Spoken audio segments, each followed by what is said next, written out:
Good afternoon and welcome to Dr. Paulus Hill Junior Stadium on the campus of Thorne Academy. I'm Zach Taranko here with Jeff Krishaberry on TATV, bringing you some varsity boys soccer action between the home team, the Thorne Academy Golden Trojans, and the away team, the Falmouth Navigators.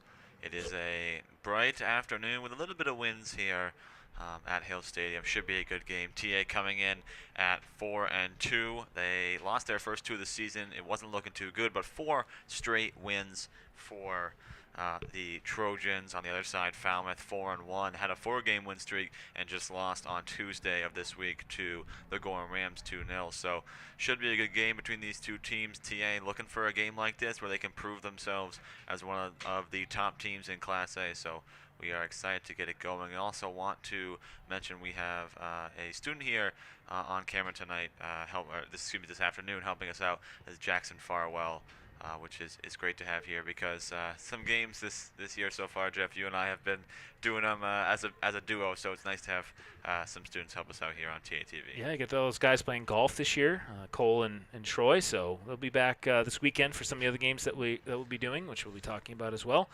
You want to take a look at our upcoming schedule, Cole? We'll put that on there to start. So we have a big game this weekend, another football game. This one is not going to be at Hill Stadium. It'll be at Waterhouse Field. We got permission as well as did an internet test, and it looks all good to do a game at Waterhouse Field in Biddeford. If you've never been there, it's a nice new stadium that was put in the last couple of years, and it is technically an away game for the Trojans, but Kennebunk's field, who they are playing, the Kennebunk Rams, is being renovated, so it'll be at a mutual site, which will be a game we'll do. That's Saturday at 4, and then this next week, Jeff and then Josh Paulsford will have the call on Tuesday night for a girls field hockey broadcast at 7:15, and then next weekend is our homecoming game. That's a 1:30 start on Saturday, October 1st. That is against Bangor, and then obviously we have our homecoming dance and kind of festivities that night. So not a lot of games this upcoming week, only a few, but still some good ones, and it should be a couple fun football broadcasts this weekend and the weekend after.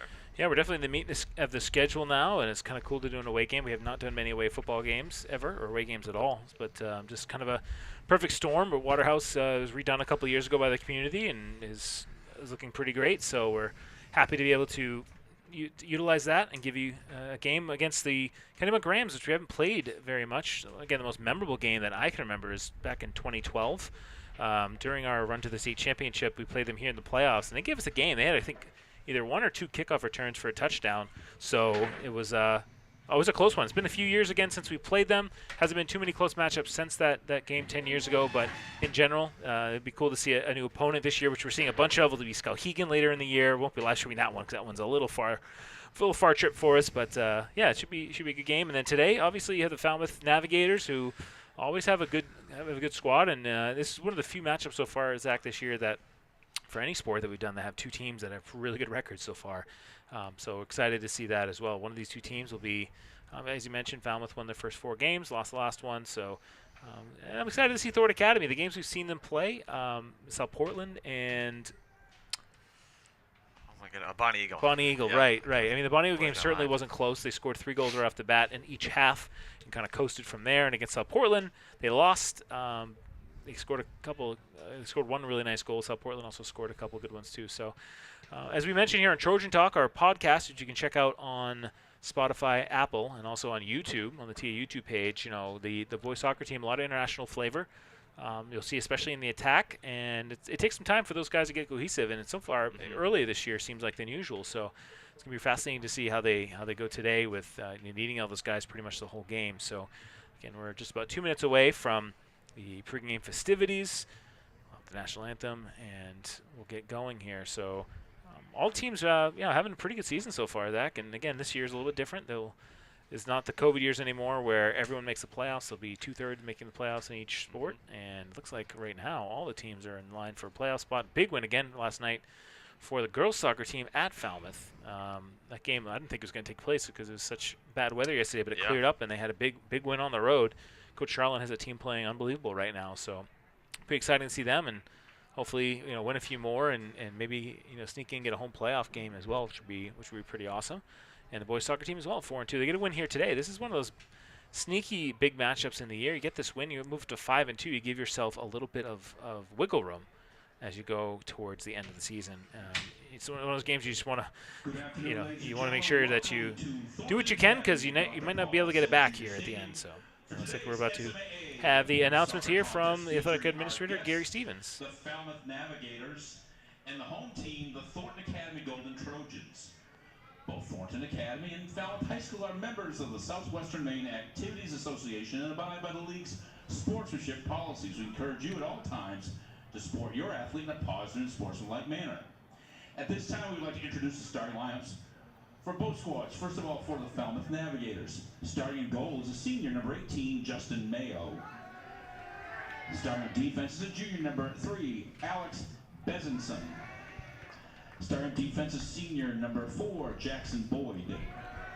Starting in midfield is senior, number 5, Mason Quiet.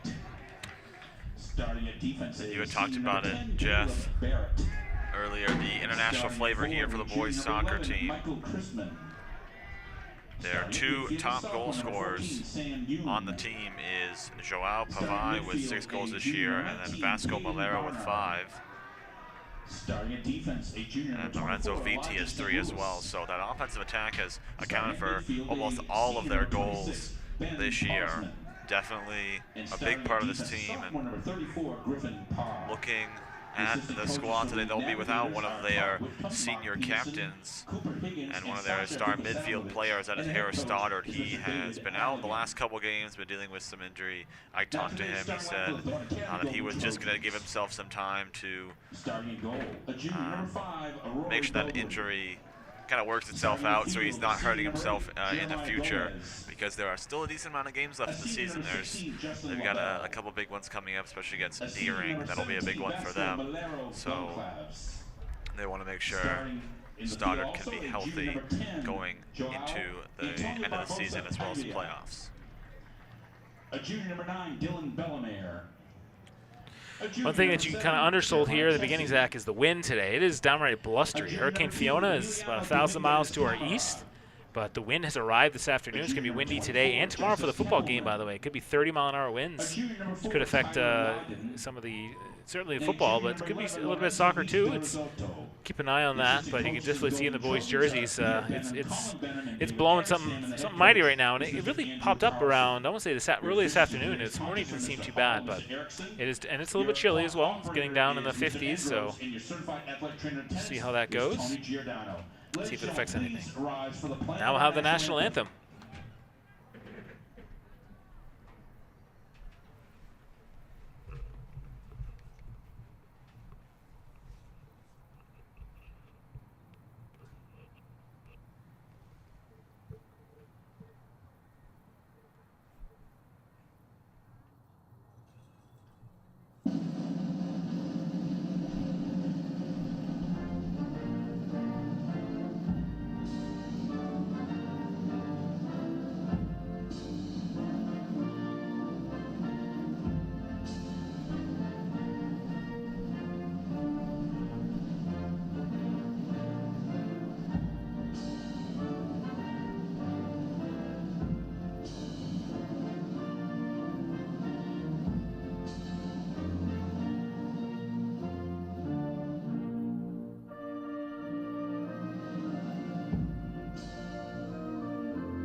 Set to get going here at Hill Stadium.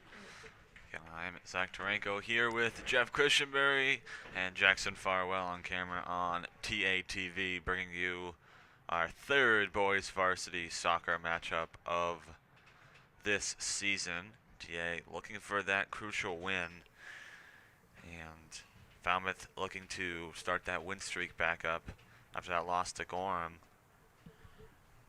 As you said earlier, talked about Trojan Talk, who we were able to feature the boys soccer team a little bit this past week. And we had an interview with Jeremiah Gomez, and one of the things that I asked him was if there was a game or some kind of event or somebody or just a team that they were looking forward to, and he said the big one was Gorham. If you do not remember last year, TA lost to Gorham pretty bad in the regular season, probably I think about 6 or 7 goals. And then going into the playoffs, their first round matchup was with Gorham. They didn't have very good seeding, but it was a very, very good game. Gorham scored really late, I think 2 or 3 minutes left in the game. And TA just, but they played spectacular soccer and played really well. So I think TA is looking to get some revenge for that one. So it'll definitely be something to look forward to, and obviously something if you want to check out that episode of Trojan Talk, you can. It's on Spotify and Apple Podcasts and on Thorn Academy's YouTube page. The video version's on the YouTube page, but again, that's Trojan Talk if you want to go listen. Jeff and I do that as well as Cole Purvis. Falmouth will start with the ball. 2 refs today, so offsides might be a little bit of a kind of by situation effort. Initial pass, Falmouth tried to go forward with it, goes back to TA, and now LaBelle, that long pass taken away quickly. That ball is sent wide, and then Dominguez now trying to get it up to Pavai. Here's Leiden,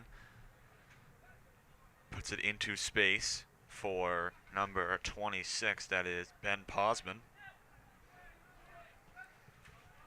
Posman into the center for Caden Barnard. And that will go out of bounds. It'll stay Falmouth possession on the far side of the field. Falmouth does have some skilled players, 2 of which being Finn Cameron, a senior defenseman, and Michael Christman. I almost said Christmas, man. I'm not sure why I thought of Christmas when I saw that, but he is a junior forward. There's a player down the field right now for TA. Thought maybe collided with the keeper on that one as the keeper dove out to make the save. That is Vasco Malero. Malero seems to be okay. And we are on turf here, so tough rug burn. You might sometimes you can get. That wouldn't be so great. So it'll be Falmouth possession from their back. That was the keeper, Justin Mayo. Here goes Falmouth, taken by Belmare. Belmare last year played as an offensive player. This year playing a defensive position, doing a great job in the back there. Here goes Leiden. Leiden tries to keep it in bounds. Just an update on the heel point standings as we get this game going. Thorn Academy 4-2. They're 7th seed. So a lot of teams ahead of them, even though they've won 4 games. That ball's going to come in. No problem for the keeper. And Falmouth is 4-1, but they're 11th right now. So they're behind, for example, they're having Wyndham, who is 3-4, and Kennebunk, who's 1-3-1. So the way the heels are, but I'm thinking about Falmouth is the teams they beat are all below them. So this would be a big matchup for them. Here is Malero on the far side of the field. Lost control of it. Malero's going to cut back into the center. And there's Lorenzo Viti. Viti met by 2 Falmouth players. One thing you might be seeing is some of these Falmouth players do have some height advantage on TA. That was not something we saw against Bonnie Eagle, but it is something we saw against South Portland, and that was somewhat of a problem. Some of those center backs just were able to stop some of the TA attacks just by the size, and as you might be able to see, Malero, VT, and even Pavai are all on the smaller side. They are very quick and very skilled when the ball's at their feet, but playing that 50-50 ball today may not be the strategy for TA, as they might want to play the ball on the ground, as that one's out of bounds off the foot of Jeremiah Gomez. One of the senior captains on this team would be a throw-in on the far side for Falmouth. They'll decide to go back. What's interesting, too, is, as we mentioned, a lot of international players, and now we're getting to the part of the season where they're not really used to playing in this weather. I mean, most of these guys are from Brazil, Mexico, and Spain, and they don't usually get around 50 in the 50-degree mark, especially when they're playing soccer. Usually they're used to the almost 50 degrees Celsius for that matter. So it's always interesting to see how they deal with it. Of course, when you're playing the game itself, it's about getting that warmed up feeling. I definitely hope that they have brought their winter jackets, because they might get used to practicing in that, and as well as warming up in them as the season progresses. I believe it's either 12 or 14 games in a season. This is TA's 7th game, so wherever that number might be, they're just about halfway through the season here. As LaBelle intercepts that pass, sends it forward, but Ben Sanson sends it back for Falmouth. Falmouth now trying to retreat. VT putting pressure on. This one's taken away by Malero. Good tackle there, but Gomez, nice ball to Pavai. It was bouncing. Good first touch. Pavai takes a shot, and a nice save by Mayo. Good strike and a good touch on the ball, but a good save there by Mayo, staying in front of the net. Yeah, he did have Gonzalez there, or Malero, on the other side. But it would have been a little tough play there for him. But just a great first touch taken by the defender. It's just that shot wasn't able to get. It was taken away from the goalie. A tough angle for him there, but a good threat over the top there for TA early on.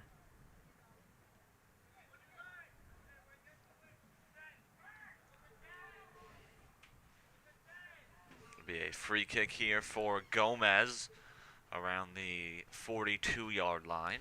Do want to send out a quick note. Hold on, after this play, it's going to be over.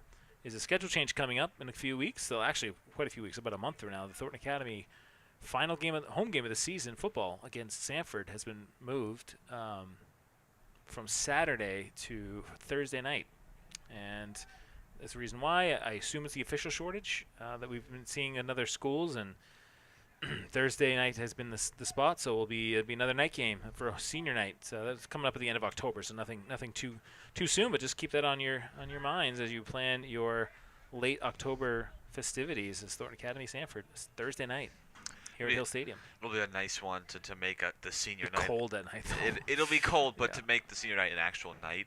I know Yeah. usually they do it on an afternoon, but yeah, you're right. It'll definitely be cold. And if we're up in the crow's nest, Yes, it will be. Bring your winter jackets on that one, probably.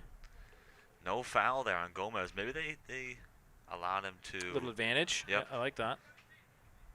This one taken away, and it's like T had possession well enough. Now here comes VT. VT with some space, and he's fouled hard. And the referee then. Yeah, he let it play on for a minute, and then he pulled it back. It's going to be a great position here for Jeremiah Gomez in a free kick opportunity. And that looked like a very hard foul. I'm not sure if maybe that was just the angle I was at, but VT taking his time to put his shin guards back in his. We'll just fix his sock. It seems to be okay, which is nice. But we talked about this as well on Trojan Talk, but you've probably seen it on our broadcast. He had an amazing free kick goal over South Portland, but he has 3 total goals this year, and all 3 have come off free kicks. And what he said to me on the podcast was, if I'm feeling like it's going to go in the back of the net, it's going to go in the back of the net. Yeah, no rhyme or reason, just a feeling. It's okay. That shot is he Oh! scores off the post and in it. I thought it had gone wide, but he put it to the close post and it bounced off and went in. What a beautiful shot there. I guess he was feeling like he was going to go in there, and Gomez scores the first goal of the game.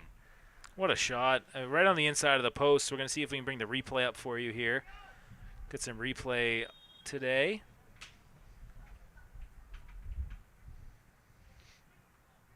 I can.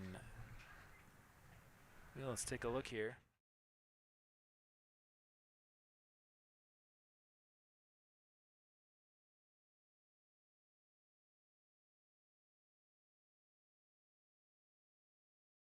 Gomez, that is his specialty. I think he was feeling it right there. Yeah. So Gomez with the goal, 1-0, 32 minutes left here in the first half. And again, it's Wall decided not to jump. I'm not sure why. I'm sure that was a strategy because none of them jumped. Good job for TA. And here comes another chance here. Tries to go by the keeper, but just hit it a little too far away. So those front 3, Malero, VT, and Pavai. Pavai. I mean, they're just dangerous. They're so fast. They're technically gifted. Solid play there for Thornton Academy. Really good goal there by Gomez, and TI gets a much-needed first goal that'll definitely help them in this game. In the game versus South Portland, they scored first and gave up a goal, I think only like 2 or 3 minutes after, so we'll have to see how if this turns into positive or negative momentum for or against TA. That's a really far throw-in from Dominguez to Pavai. Pavai cuts inside, trying to spin around again. Good defense by Falmouth, but some shoving there, and Pavai's taken on by 3 defenders. That one's going to go off the foot of Leiden, but roll almost all the way back to the corner flag. Just going back again, we're going to watch it. I want you to take a look, too, at how, you know,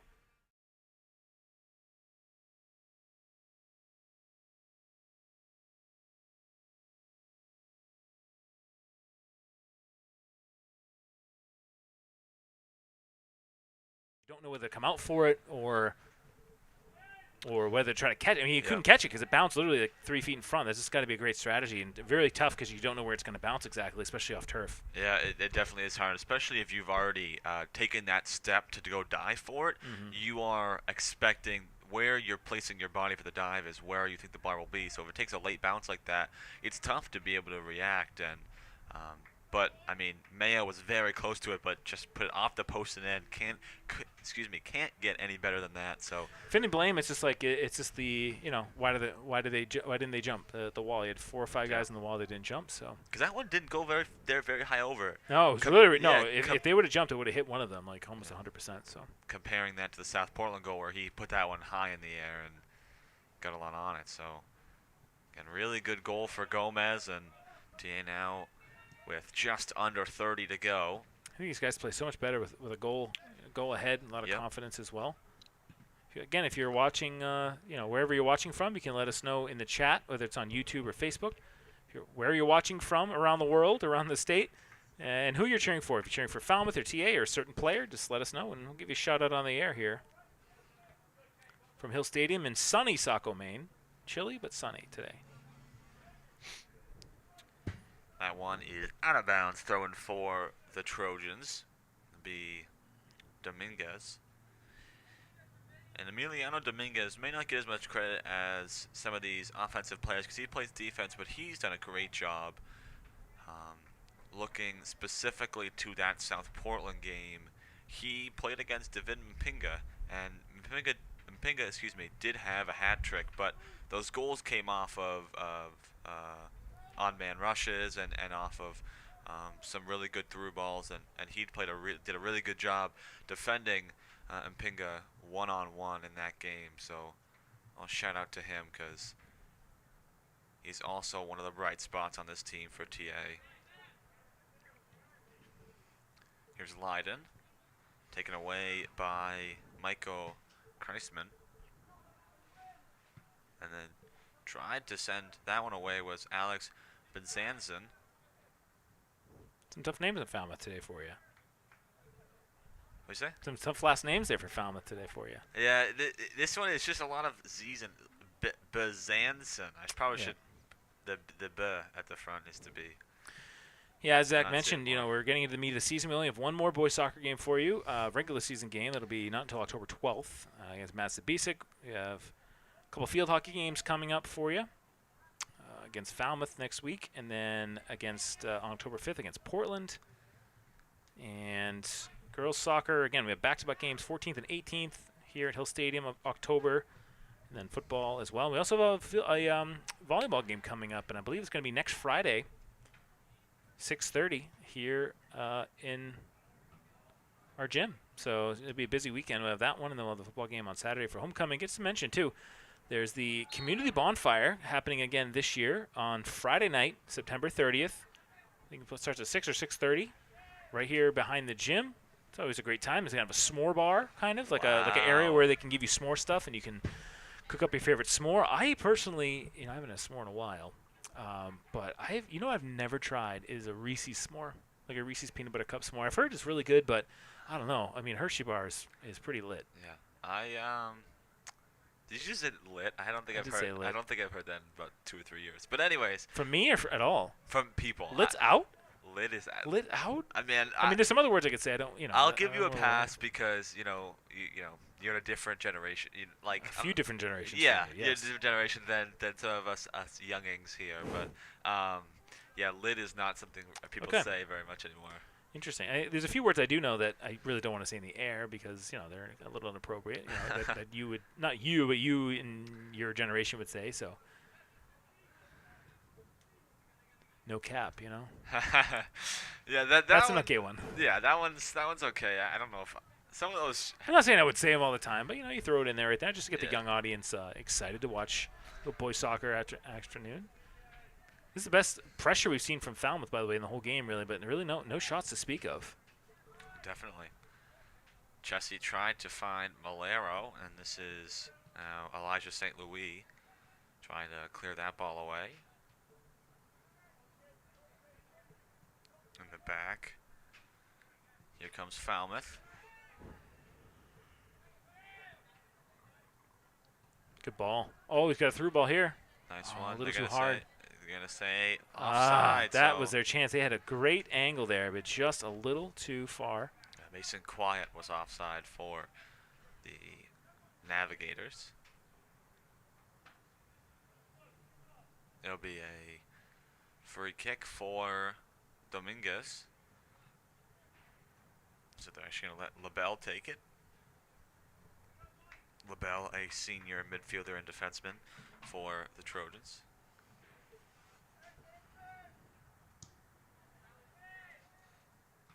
Pavai gets a nice touch on it, looking through to Malero. Nice ball, but good shield there by Griffin Parr, a sophomore defenseman, so Malero couldn't get a touch on it. But a really nice ball by Pavai. Pavai's trying to step forward through that one. Lucky bounce to Falmouth. Here is Elijah St. Louis sending it back. Falmouth having to really put up some strategical passing plays to get the ball up the field. TA doing a really good job on defense. Good tackle there by Gomez. But Falmouth is able to keep the ball. They'll give it back to Alex Bezanson. Bad touch. Leiden gets a piece of it, and now Pavai's got some space. The ball is rolling to the outside. Oh, and he just good effort. couldn't get a piece of it. Pavai trying to turn and keep it in. Great effort there. That's what Coach Carlson's going to want to see all day. And I think it's what he likes about these front three is they hustle and they don't stop, which is why they seem to come out a little bit late in the first half. Usually seeing a little bit of a break, but yeah, definitely looking very quality so far here today. 1-0 again. If you're just joining us here, I'm Jeff Christianberry with Zach Taranko, Jackson Farwell on camera today. As we've got a great ball in the box. You can see what he's doing there, but it's just a little too hard.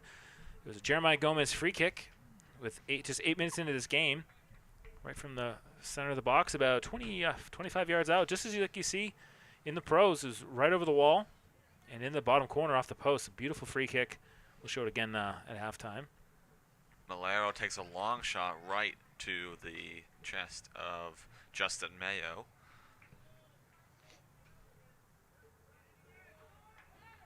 One game that they're looking forward to is coming up at Gorham. Yeah. Boys soccer. That's the team they got. We did we did one of the games last year, the home game, and they got destroyed here. Gorham beat us 6-0. And then in the playoffs, it was a much closer game. It wasn't broadcasted. I was over there covering it, though. We lost 1-0. It was a late goal. Just the boys played amazingly well. They just kind of ran out of time. Couldn't get that crucial one goal. It's a push, but they're going to call a goal kick. Pavai is now on the ground, looks injured. And they're going to ask the trainers to go out there. Yeah, he's down for now. I'm not sure why they didn't call a foul there. It looked like it was both just going for the ball, but a foul there late, just pushing him over out of bounds. We'll take a quick commercial break. We'll be right back here on TATV. Hey, Dan, how's that proposal coming? Just finished. I am sending it right now. Okay, good.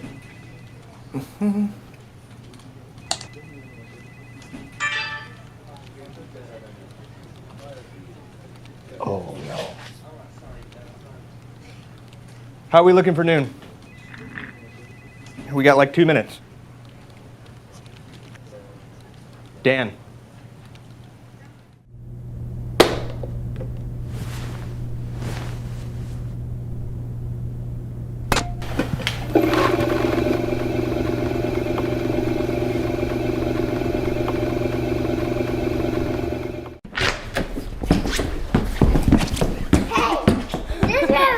Run over here.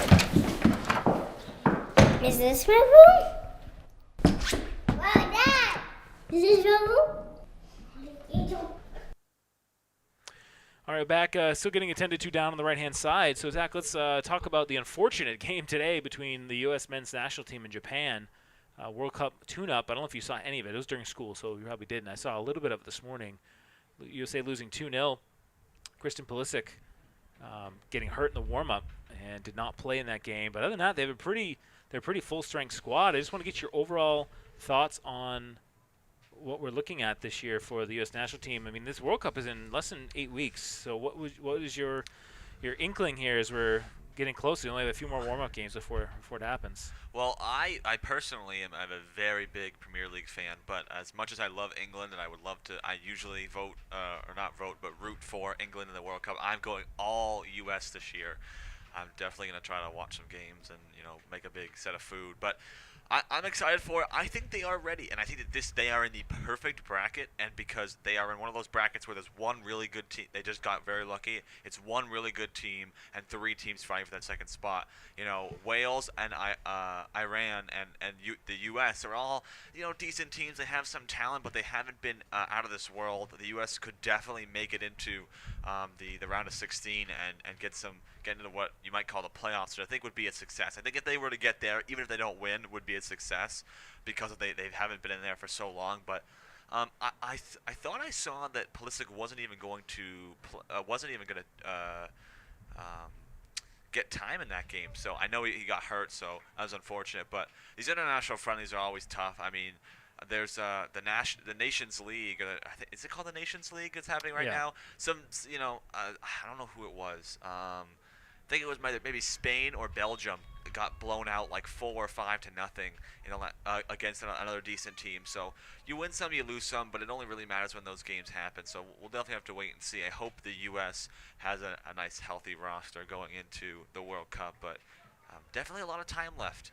And I'm much more pessimistic personally. I think Really? it sucks because I want to be into it. First of all, it's the fact that it's in November, December. I mean, the whole fact that it's in Qatar in the first place is an abomination to the world. The fact that it was such a corrupt way of doing it, and not only that, but just how many people died making this. Basically slaves that went to the country to help build the stadiums over the last 10 years and were unable to leave, and just I think that's a dark cloud hanging over it. There's the whole issue about alcohol. Like, they're not going to serve alcohol. There's really not much to do there. You know, when I looked into maybe going to it, it's super expensive, but it's really nothing to do there. You know what I mean? It's not like you're just going South Africa, Brazil, or wherever else it's been. Maybe not Russia, but other places where it's like stuff to see. I think the U.S., I don't know. I'm not a fan of Greg Berhalter. I think it's their biggest problem. I like their great young players. I mean, Winston McKennie, Gio Reyna, all these other guys. The fact they don't have a number 1 goalie right now is a little ridiculous. And it's not because they have 3 or 4 really good ones. They have 3 or 4 average ones. Because the problem is most of their best goalies are playing overseas, but they're backups. They're not even playing many minutes. So Pulisic can't really seem to stay healthy. Obviously, he's kind of had a disastrous last little bit at Chelsea. So I don't know. I mean, you're really looking at it from the back. I mean, I think they get out of the group. I think, but I don't have much confidence they'll go any farther than that. But that's because I think their group is very weak. So we'll see. And if not, I'll cheer for England. That's usually what I do. Cheer for England. But I will say this: I got a gifted a Mexico jersey today. That's pretty cool.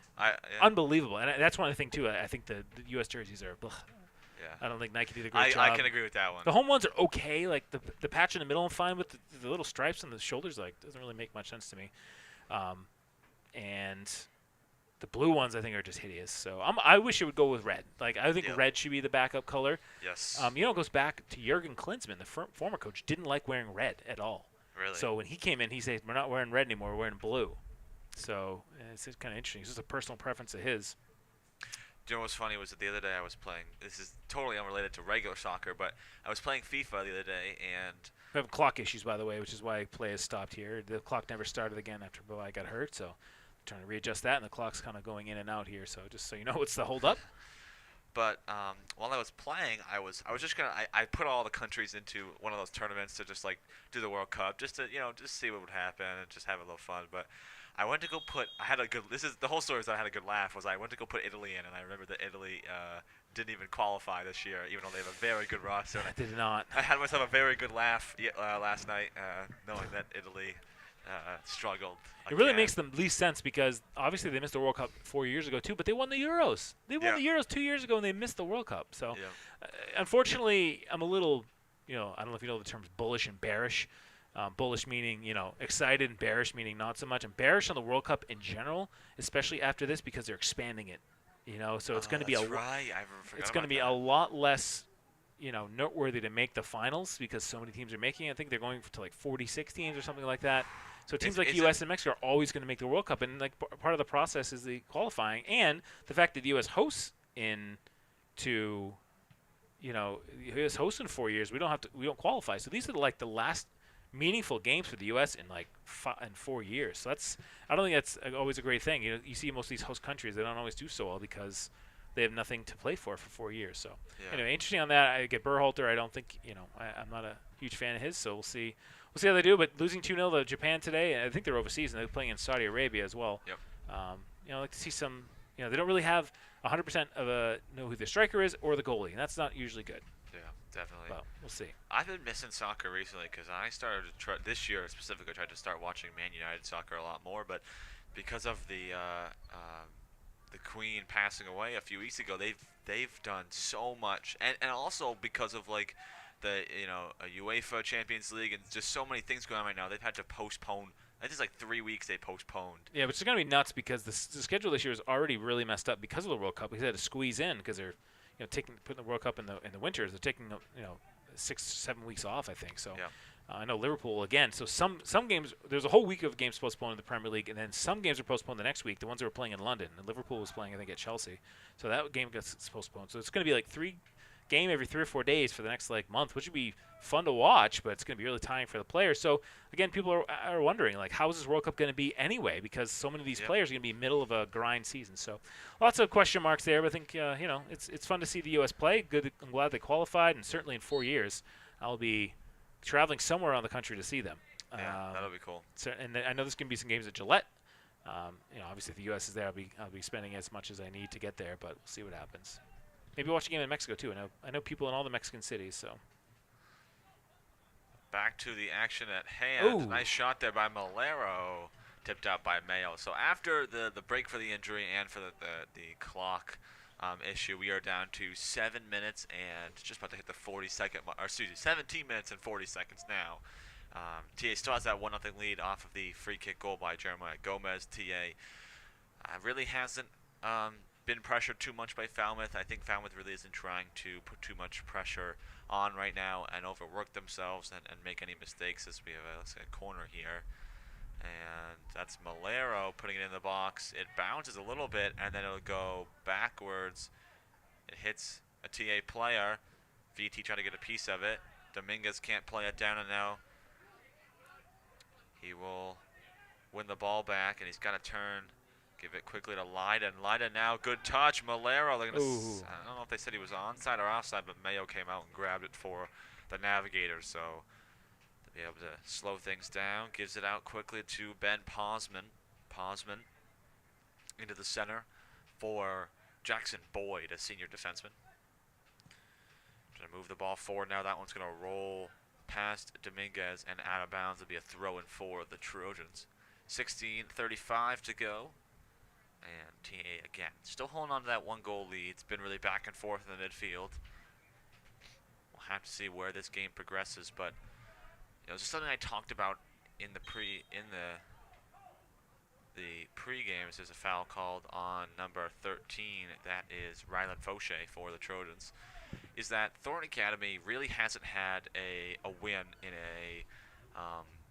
a game where they can shine it and they can prove to people who've had questions, and to say that, they have the skill, they have the talent. They are definitely going to be a playoff team. And if you follow the boys soccer in the last few years, they've been middle of the pack. They've 5 or 6 wins. Usually making the playoffs. Yeah, But, really in the bottom. No really real big playoff wins. And those 6 or so wins are usually against the teams like I'll give a couple examples like Massabesic or Westbrook, teams that just haven't really had any, who usually end up being at the back of the pack. So it's been tough for TA because you say, well, they're 4-2, but they haven't really played any big matchups yet. So a game like this against a good team like Falmouth I feel like will really show everybody that TA boys soccer team's really good this year. As there's a takeaway by Gomez.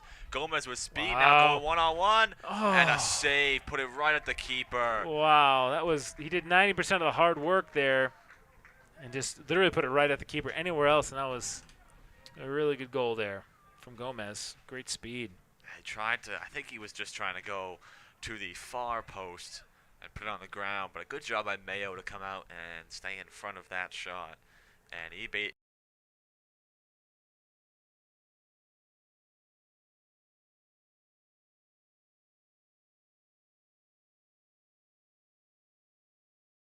that one back. Dominguez clears to VT, but that one's blocked down, and now a chance for Falmouth is Jackson Boyd. This one taken back by Leiden, who tries to clear it away, gives it right up to Elijah St. Louis. Falmouth now looking to mount an attack here. Here's Alex Findlay. That goes off a Falmouth player. It'll be a throw-in for the Trojans. We'll see 2 subs come on. Looks like Shad DeJuma for the Trojans takes off Fauché. We also see number 14, Sam Yoon, check on for Falmouth. There's Posman. Yoon. Good move by Yoon. Good defense, and now Gomez sends that one up, and it'll go out of bounds. Was looking far down the field for DeJuma. Really no threats at all the other end. Thornton Academy's midfield and defense has done a great job against the Navigators, and there really hasn't been any chances of note at the other side. Here's Yoon. Gomez takes it away. Gomez still fighting for it. LaBelle has it now, giving it up. That was Caleb Barrett who stepped into it. Good job. Now VT cuts back to the center. Back to Gomez, and good passing gets it over to the far side. Here. On the far side. Number 24 is not listed on our roster, so not really sure who number 24 is. Should make up a name. Just kidding. Never do that. Yeah. That's the lesson of the day. Never make up a never. name. If you're not sure, just say 24. Yep. Something I'll do at halftime. I'll go down and ask. Definitely. Yeah, I'm sure in the book they'll have it. And they're going to say. Ooh, he went too far, but offside. Looks like. 12.5 minutes to go, first half. Thornton Academy leading 1-0. Goal by Jeremiah Gomez from the free kick. 8 minutes into the game. If you want to go back, if you're on. It's one thing that's really nice if you deciding, we broadcast on different mediums. YouTube I like a little bit better because you can scrub back in real time, so you can go back and look. But the 8-minute mark into this game, Jeremiah Gomez with a beautiful free kick over the wall, dipped under, off the post and in. So that gets to our 1-0 score near halftime. Again, next broadcast will be tomorrow, 4 o'clock at Waterhouse Field against Kennebunk Rams of Class B. Thornton Academy trying to get back in their winning ways. Malero is fouled. There will be a free kick for Jay Malero. Yeah, his back. That did not look good when he came up there. And now another one of TA's offensive stars goes down. That's is Vasco Malero. But as you were saying, yeah, our next game coming up is Saturday tomorrow, 4 p.m. Should be a good one. I haven't been to Waterhouse Field in a while. That's my travel soccer team that I used to play on last year. That's where we had our home game. So it's bring back some memories for me, as Malero is up on his feet, and then it's quite a they did a great job remaking that field. It was in disarray 3 or 4 years ago, and the schools didn't want to pay for it, so the community stepped up and made it. It's a nice spot, and lots of space will be. I think it'll be outside, so it'll be warmer than today. Is forecast. It's definitely gonna be windy, so we'll be myself, Cole, and Zach on the call. I think Troy will be back on camera as well, a full squad.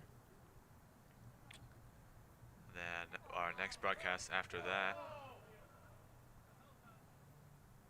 Not sure what the holdup is here. I think they're saying he has to come off the field briefly. But the next broadcast after that will be Tuesday girls field hockey at 7:15, and that'll be Jeff and Josh on the call, the only two there. That is first time this year, I believe. You two will just be doing it together. Oh, and Coach Carlson, I think he's going to get carded here, maybe. The referee doesn't seem happy, and the ref is reaching his pocket. See, he went down, so he has to come out of the game, maybe? I'm not sure. They're going to wrap his arm up. I think he might have been bleeding a little bit. Yeah. Not happy with Coach Carlson, so talking to him, to the Falmouth. There's a lot of as well. pointing, so I don't know. Maybe it wasn't angry. Maybe they didn't know each other very well, but that didn't look the friendliest. But either way. So Tuesday, big broadcast for girls field hockey. I won't be here because I'll be partying up in Boston at the Bruins preseason game. And finally, hockey is back. I'll tell you what, I saw a Bruins exhibition game once, but it wasn't at an NHL stadium. Was it at the Warrior Ice Arena in Boston? No, it was not. It was at Agganis Arena, Boston University. One year when I was in college, maybe right after, when Gomez is going to put that next to Dairy Queen. There was a big lockout for the NHL, and so they had an exhibition. Twice actually it happened. Once was the BU alumni came to play a game against the current team. That was maybe when I was a freshman. Keith Kachuk was there, Mike Greer, Chris Drury. Oh, yeah. Pretty awesome game in Walter Brown Arena. And then a few years later, the Bruins came on like a little tour thing. And I remember because either the day of or the day before, the Bruins had just signed Andrew Raycroft to an extension. Everyone was flipping out because Andrew Raycroft was, the man at that point. Yep. So we got to see the Bruins play. They didn't play BU though. I forget who they played. Maybe it might have been like an inter-squad scrimmage or something. But I remember going to it. It was pretty cool to see those big guys. But it was really nice when watching the BU alumni that game because they handed up quite a bit. It was especially Keith Kachuk. I mean, he was an unbelievable player back then. And that was sons playing, correct, in the league? He has two sons. Sons. Matthew and Brady. Matthew Gotcha. just got traded to Florida, and Brady's up in Ottawa. I like that. I could just throw out something hockey, and you know where everyone's playing. Yeah. I'm a big hockey guy, and this is always the greatest time of the year because school's starting and we have sports here at TA, but then I also get to enjoy fantasy football, and then hockey starts up middle of October. Yeah, So. I was into hockey in college. I was really into it. Obviously Thornton Academy was, Boston University, one of the best teams in the country back then, and I used to get all the recruiting message boards and everything else. And back when I was there, it was like Phil Kessel. Where was Phil Kessel going to go? Into Minnesota. BC was also a really, really good team then. They won a couple national titles. We never won a national title when I was there, unfortunately, but I saw as many games as possible. They opened the new arena there. It was I'm trying to think some of the better players I get to see in person. Of course, in hockey, a lot of better players just skip right to the pros, but Chris Bork played on Boston University the one year I was there. Not the nicest guy in the world. Let me just say that. Did not. How would you say care about sport? Care about academics? The 1 year he was there. I mean, he was a fantastic player. He had some. He was. But you could just tell like he was too small. A little too small to play in the NHL. But his dad came to 2 of the games, I think. At least the ones that we saw. He sat in a little. He sat in like a luxury box there at Agganis Arena, and that was pretty cool to see. So that was pretty cool. I met some of the players a few times after games at local drinking establishments, and some of them really, really nice. Other of them, not so much, But Agganis Arena is really nice. I've been there a few times. I haven't been there in years now. It's been probably 10 years since I've been there, and I was there the first night it opened. We were there like 4 hours before. I think they played something big. Maybe they played Minnesota or something, and. Old Walter Brown Arena, which is still there, and they do things like I think women's hockey plays there, and they do like intramurals and stuff. I remember I was going there because it was freezing, like kind of like Biddeford Ice Arena, freezing in there. And then we went to Agganis, and it was like warm. Yep. Like on the ice, obviously not, but No, they did that arena right, and then they played basketball some years there, and now they don't play basketball in there anymore because they couldn't get enough fans. But anyway, it was pretty cool. And BU's had some rough years. You know, that Mike Quinn was a coach there for a little bit, never won a national championship. Not Mike Quinn. Am I saying the right name? The guy who almost was the Bruins coach. Almost. David Quinn. David Quinn. So after Jack Parker, who was the legendary coach there when I was there, they won a national title in 2009, like in unbelievable fashion. And then Quinn came in after Parker retired. They had some unbelievable teams, but never won a national title. And since then, they've kind of struggled, being a 500 team roughly the last few years. So hopefully they get back on top here. The Terriers of Boston University. Of course, we didn't have football, so we need at least one good team. So hockey was the one. Was the one. Yeah, it's definitely a college rooted, and especially that program is rooted in the city of Boston. I mean, I can't even name to you how many hockey players on that BU in that BU program end up playing for the Bruins or playing for the Providence Bruins. Like, Charlie McAvoy, Matt Grizz, like those guys just in recent years. Yep. But they love, for some reason, and I understand it, but for some reason, the Bruins almost always pick their staff, people who are from the New England area. They recruit players from the New England area. It's just what they like to do. And, I mean, it's worked out. They've got some great players there, but sometimes you got to go out of the market when I guess they choose not to. Yeah, and it was a local connection too. When I was it was obviously, actually I don't think he was there when I was there, but Brian DeMoulin, who I was thinking of Boyle. Boyle was a big player. He played in the NHL. He was a big player for Boston College. Massive human being. I saw him once off the ice before a game.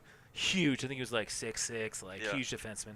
But then shortly after I left is a couple of years after is Brian DeMoulin. I remember I covered Brian DeMoulin. We played for Biddeford for my TV show here in Portland back in 2009, 10-ish, or maybe before that, 2008. And he just had the body. He went to BC and obviously won a few Stanley Cups for the Penguins. So he's still playing, right? He is still playing. Okay. Yeah, great player. Good guy, too.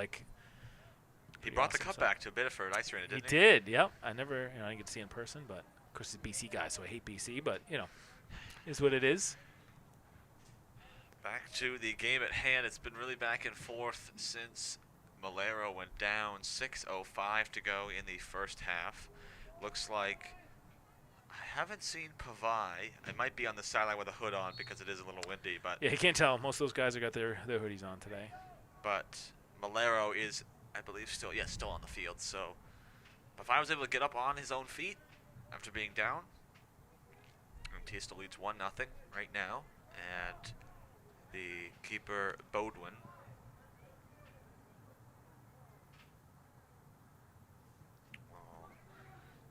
Give it up to Dominguez.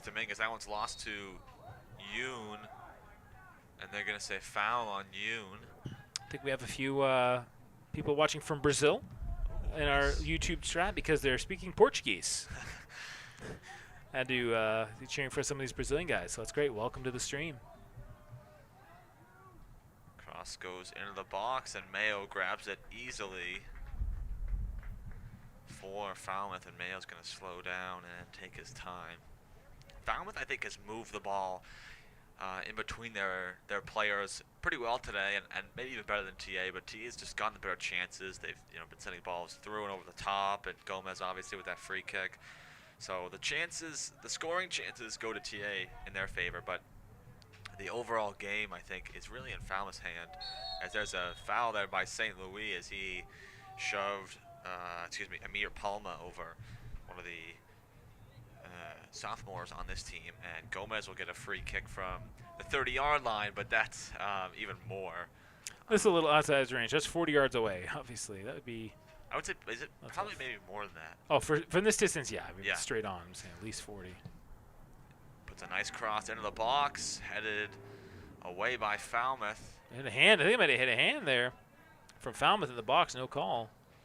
Gomez takes it back, and nice through ball into Malero. He shoots, hey! And he scores. Vasco Malero. Beautiful ball from Jeremiah Gomez. And Malero puts it in the corner. Malero did not make that mistake Gomez made earlier. And Mayo couldn't get a piece of it.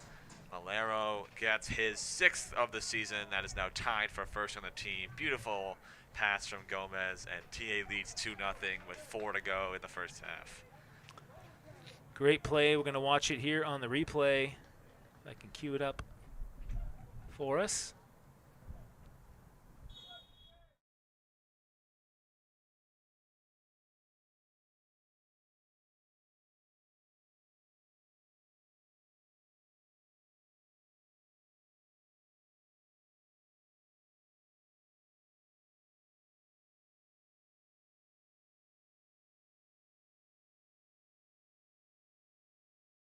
And a beautiful 2-0 lead for the Trojans here, 3:30 to go. That's exactly what they needed, Zach, to, really put some distance between them and Falmouth and give them a little bit of breathing room.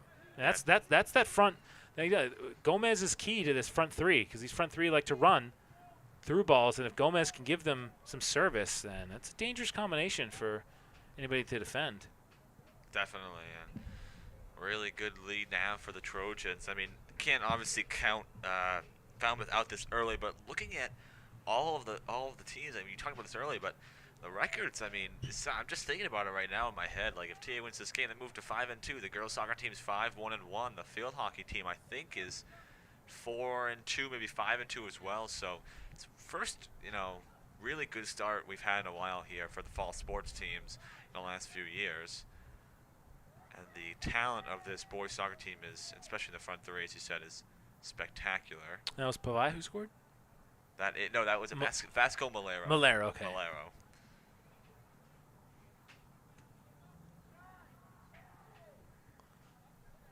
Gomez and Malero, the goal scorers here. About 30 minutes apart between those two goals. 2 minutes until halftime. Of course, if you're TA, you want to keep this lead. Don't give up anything. Keep the clean sheet. Go into halftime, get some nice pep talk, and secure this win. Malero's going to get called for a foul on Jackson Boyd. We're hitting the 2-minute mark here.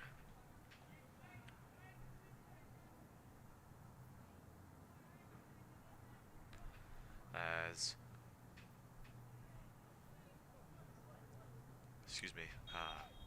Justin Mayo will get a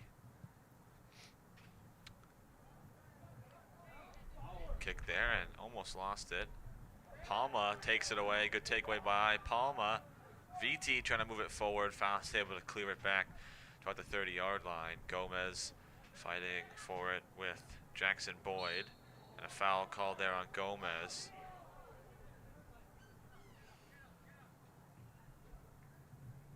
Gomez not happy with that call, and Coach Carlson having to make sure to quiet the bench down. The bench also a little unhappy with that one. Good step. There is Malero giving it to VT, just out of his reach, but VT stayed with it, and now he's fighting for it in the corner. VT. He get a corner out of that? I think he did. Good job by Lorenzo VT. Good effort, though. Guess not. Rylan Fauché will check in, and Palma, who got some minutes there, will take a seat. He's checking, I don't know if he's checking his mouth guard or his mouth for maybe something, but it seems to be okay. That's a small difference, too. And most of these guys coming internationally, they don't wear mouth guards really anywhere besides here in the U.S., so interesting difference. Gomez looking to seem to take more of a passive approach to defense now. One of the things that I've seen with Gomez, especially throughout his last few years playing varsity, is that when he is behind a player and trying to stop them, to kind of turn them to the side, he'll put his foot in to tackle, and usually because he's a very strong player on defense, he does a good job.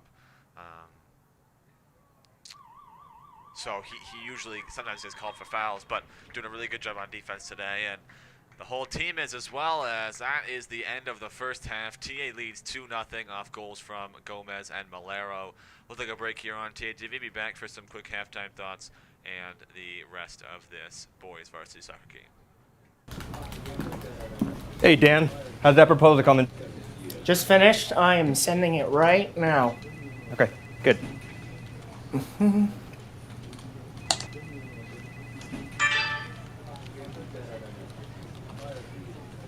Oh, no.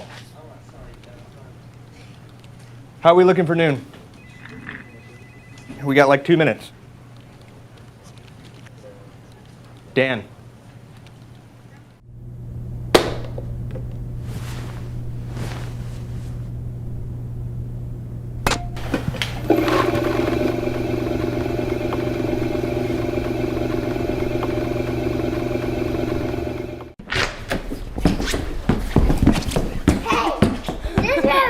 Run over here.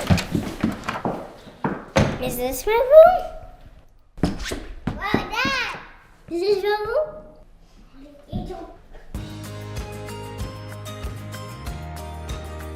YTAMs? Expand your knowledge base and gain some valuable experience in upper level classes. At TA Middle School, students who qualify are able to take classes at the upper school as an 8th grader. Whether it's in the arts or math or science, some students achieve academic standing to take a class or two with freshmen at Thornton Academy. This experience can prepare students for the rigors of the upper school, but also get them familiar with the campus and lifestyle that comes with TA. Students who take classes early at the upper school can get on track to achieve the highest academic offerings and standards we have to offer on campus. Learn more about YTAMs at thorntonacademy.org/TAMs.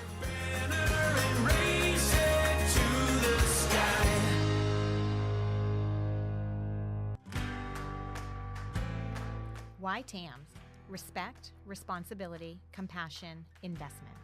At TA Middle School, our pillars are the cornerstone of our school community. We do not simply have our pillars written on our walls. They are part of the fabric of everyday life at TAMS. Student recognitions are based on the pillars. Our consequences are based on the pillars. We spend considerable time with our students helping them define and understand what our pillars mean and what they look like in our school community. Our pillars provide students with a foundation to help them grow socially, emotionally, and navigate through what can sometimes be an awkward and difficult stage of adolescence. Our goal at TAMS is to help students become respectful, responsible, compassionate, and invested young adults in the classroom, on the playing field, and on the stage. Our pillars embody who we are and who we want to be. Learn more about why TAMS at thorntonacademy.org/TAMS.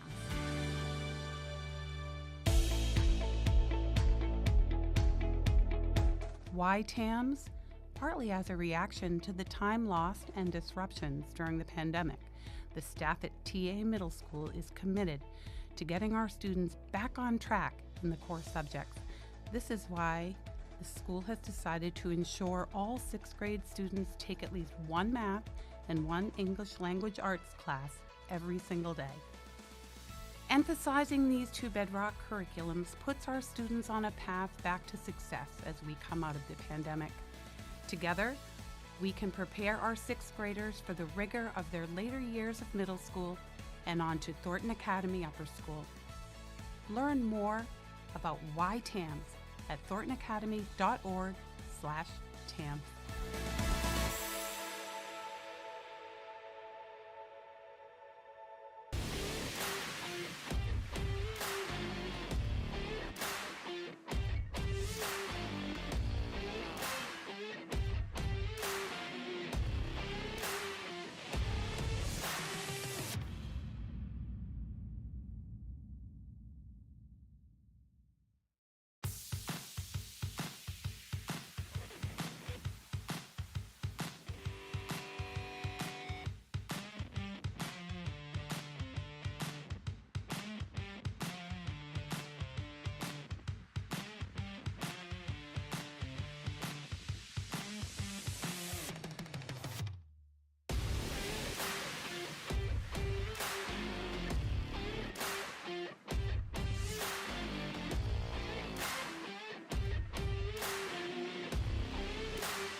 And we are back here on TATV.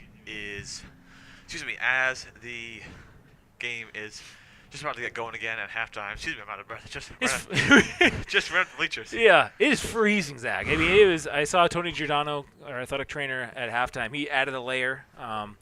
As chilly as we are up here, it's all relative. It is freezing down at the field level. It is got to be a wind chill, near 50 or lower even. And so, again, if you're watching from Brazil or somewhere else, Celsius, that's got to be like 10.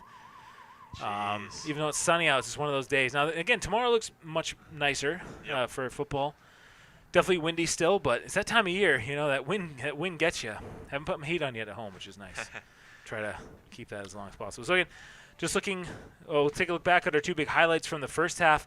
First, we'll look at the Jeremiah.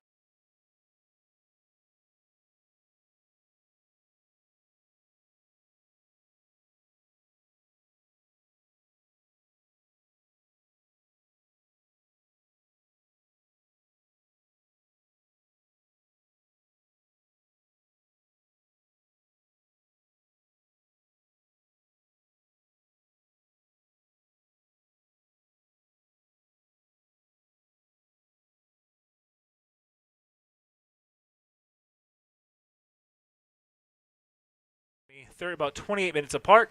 That's where we are. 2-0. Thornton Academy looking for their 5th straight win as they go now right to left on your screen. And they'll go right to left. And now Thornton Academy's goalie will be in the sun a little bit as the sun sets. It's going to be a little difficult for them. But honestly, Zach, I can't think of a really great chance that Falmouth had in that entire first half. Yeah, definitely not. I think that they had a good couple opportunities getting into the box, but TA's defense doing a really good job today, and also not really having to do a lot on defense. They haven't really had to express themselves and had to do a lot of work. I think Falmouth had one corner and it amounted to nothing really that I remember. So if you're Falmouth, it's just really about the midfield. That's really where it's not like Thornton Academy has gotten 15, 20 great chances on goal either. They've kind of taken advantage of their two real big chances. It's been the midfield. Thornton Academy has not really let the ball up, so it's a credit to Gomez and everybody else in the mid there. Definitely. And as we get started here, we want to just quickly plug our sponsors for this game as well as for this fall season here at TA, because they are very important to us. Our two main sponsors this year, or at least our normal sponsors coming back as well, is the Saco Benefit Savings and Packle and Carroll Insurance. I want to thank them, as well as thanking our pregame, halftime, and postgame show and little talks. It is sponsored by the Webb Family Law Firm. And speaking of the Webbs, I know that Jack Webb, I think, got a start for UMaine this past weekend or the weekend before on their football team. So congrats to him. But you can always call the great people at the Webb Family Law Firm. If this cold weather gives you any trouble, you call them up, because I might be, because this is ridiculous. I can't even believe. Are you? Well, because 2 weeks. You ever get any law trouble? I don't know. Well, I'm not in any law trouble, but. Okay, good one. But we'll explain that one on Tuesday when you're not here. We're supposed to run out and tell some stories. You better not. Anyway, no. Seriously, to anyone listening out there, I'm not in any law trouble. He's just a little inside joke. But if you were, you know the place to call. Yes, you know the place to call. But speaking of the weather, man, I feel like 2 or 3 weeks ago, it was like 60s, 70s, shorts and T-shirts at school, and now I'm just like, I need to wear a winter jacket. This is first day of fall. Yeah, this is ridiculous. But anyways, the game at hand is not ridiculous. It is actually pretty good as TA leads 2-0, and free kick here for Falmouth, a decent opportunity. And again, if you look back, if you do go back at the goal, what was great about Malero's goal was, the pass from Gomez was great, but the first touch that Malero had, he was just weighted perfectly, so it brought him away from the defender, but not too far away from his body. Was able to take 2 strides without another dribble and just put his right foot right through it. And that's the small little technical things that you see from some of these international students especially. They just know how to score and poach around the goal. And that was a great example by Malero. One of the high scorers. You got 6 goals this year now for team? Yes, 6 goals. Tied with Joao Pavai, who we haven't seen since roughly halfway through the first half. He did get off okay. I think he's sitting on the bench right now with his teammates, but that is somewhat of a loss for them. And We were looking for the name for number 24, and I got it. It is, I believe, one of the JV players who's playing this game, which is great for him. That is Eustace Kempelman. So nice to see another international student, but also a JV player against the varsity time. So young man from Germany. He lives in the dorm that I work in. Very nice young man. Glad to see him getting some playing time as well. And it's great. I know that after this game, we'll be going to a volleyball game, take some photos, and a lot of some of the dorm players will be playing that one too. So it's good to see as well. Just looking at the boys soccer schedule coming up. They play, obviously, today against Falmouth, and then the next game they play on the 26th at Deering, and then home against Westbrook next week, home against Scarborough, and home against Wyndham, and then home against Massabesic. So a big homestand coming up, 4 games in a row.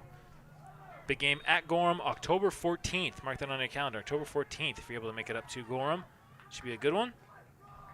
But a lot of those games coming up are against teams that are above Thornton Academy in the heel points. So it'll be very important for them to take advantage and get some wins out of those. this will be a shot off that free kick by Quiet. See, that's disappointing because you want to get some air under that. Even if you don't put a lot of power on it, you want to force the goalie. Use that sun, which is right in the goalie's eyes, especially from that angle. So you got to think of the situation. Make it a little difficult for him. Most of the stands now, and at least the Third Academy bench, in the shade, so a lot of winter jackets coming out. This is a dangerous play here from Falmouth. The goalie came out. See, I'm confused because I'm very confused about that last play because Malero had a good chance at it. Mayo came out and punched the ball away.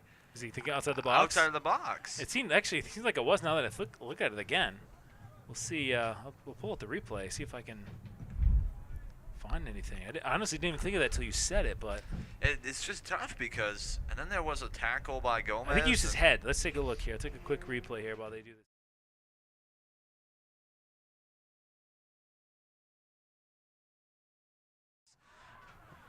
Up and around the box area for Falmouth. Falmouth getting a good chance there. Malero going on it. Malero now fighting for. He's tackled hard. Malero and number 34. That's Griffin Parr going at it.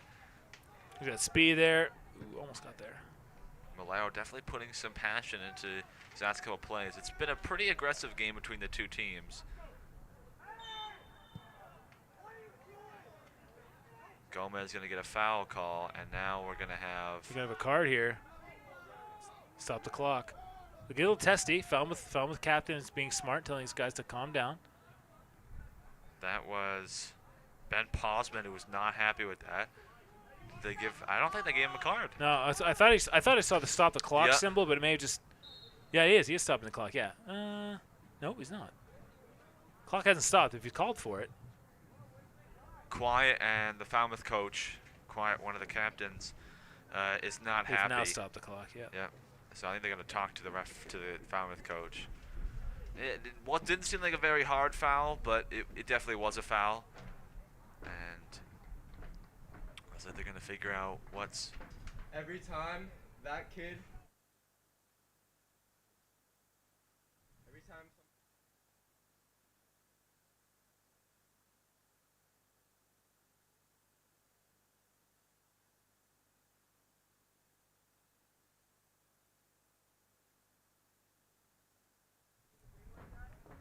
Sorry about that. Yeah, they're just figuring out here. They stop the clock. Kick that out of play.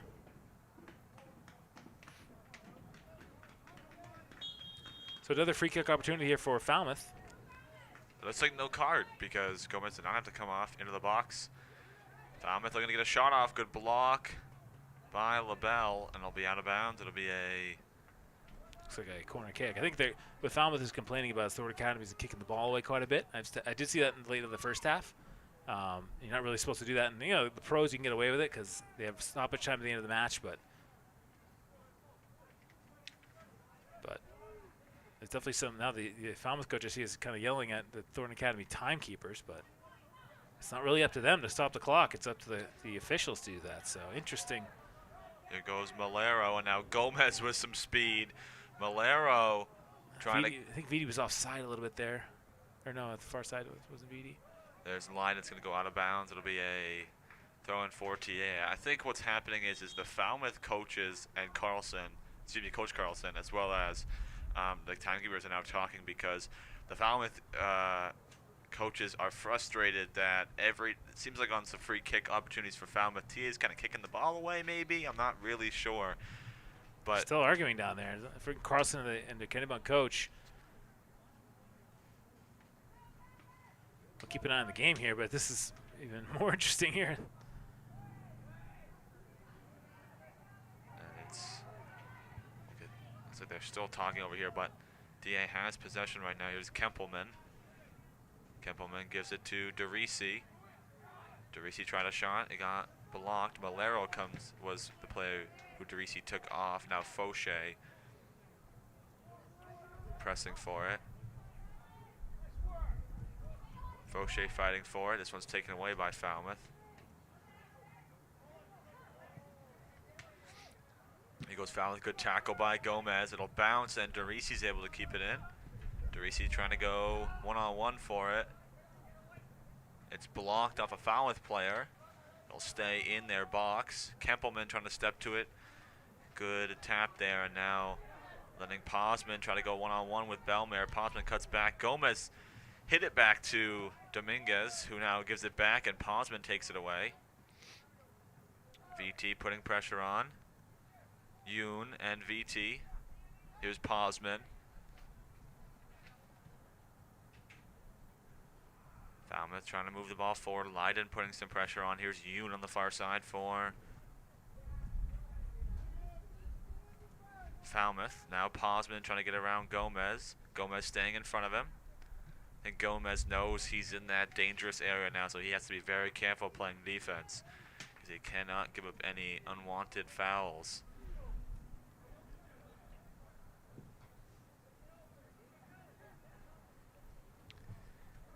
Be a throw in now, looking at Posman. Defense by LaBelle, headed by Gomez, and Leiden now good clear away. And Fauché to go off of his leg and out of bounds on a throw-in. Down to just under 30 minutes and 30 seconds to go in the second half. TA leads 2-0 right now. Just a quick, small kind of apology there. We had a conversation on the air. One of the Falmouth players, JV players, was upset thinking that we were controlling the clock up here.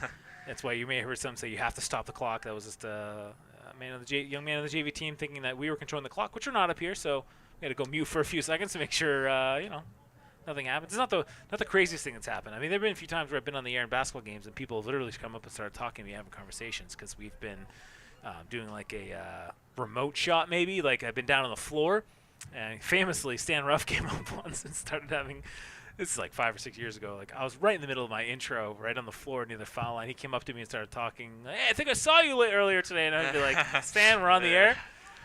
So I'm sure we can find the footage of that somewhere. But Stan's a great guy, though. And oh yeah. I think I was saying this to Cole Purse the other day, and in school, maybe it was on air. I'm not really sure, but Stan Ruff, all 3 of his kids, I think, have gone through TA, and he still takes the time to go to the football games. I'm assuming he'll probably still go to the basketball games. He's a big. Really important and really an awesome guy in our community and loves TA so much. And I don't think he ever got kicked out of any games either, considering how loud he is. He is loud, but he's always respectful. Yeah, oh yeah, he is. Yep. We certainly hope that Siri heard me there. Come on, Siri, I'm not talking to you, girl. Yeah, he's, now I think the fact that he doesn't have any kids on the team now, we can maybe utilize him more on the broadcast. We can mic him up for do an interview. Cool. I mean, some of his famous catchphrases would be pretty awesome. So yeah, basketball season's always fun. Yeah, I think basketball more than football, he'll definitely want to stay involved, because Cody played with a lot of those kids like Will Davies and Brandon Kamara, who are still going to be on that team. So that'll be nice to have Stan right in front of us. My favorite from him is when he reminds the players to put their hands up on defense, and he'll just scream hands. I think layups my favorite. Layups. Yeah, good on Stan. He's one of the best TA fans out there. We'll feature him this year in some. We definitely will. Games. I think I remember one of the episodes on Trojan Talk we spoke to Cody Ruff. I think it's either you or I asked him if he can hear his dad, and he says he can in the crowd. So. It's impactful, right? There's a foul there by Kempelman. And they're going to give a yellow card to Eustace Kempelman. So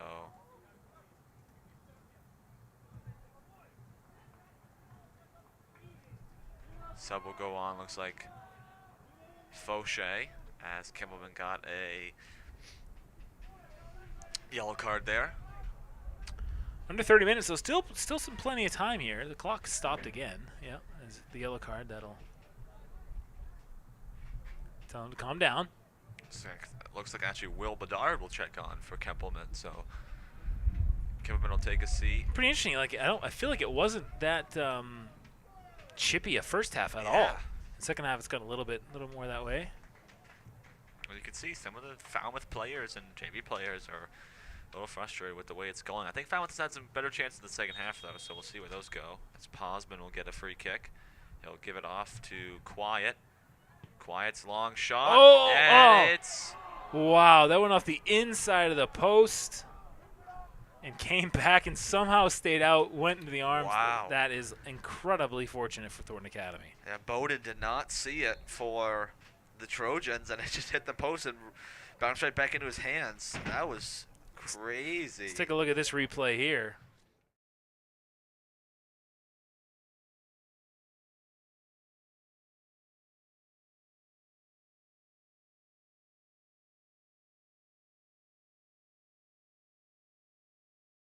That might have gone over the line. There wasn't really anybody right there. Impossible for the officials to be around the line there. But boy, what a fortunate piece of luck there for the Trojans. It'll be out of bounds. There's a perfect angle here. Good job, Jackson. Yeah. Good job getting on that.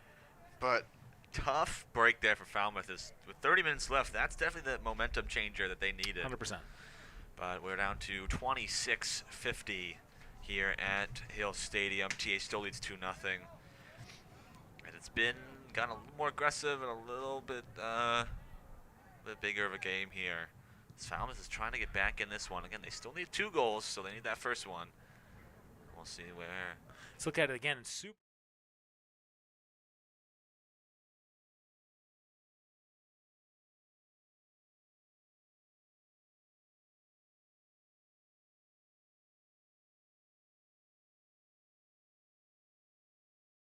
It was on like the real inside of the post where it was going over the line, it would have gone in the net. I think at that point, because it did kind of come back out at an angle.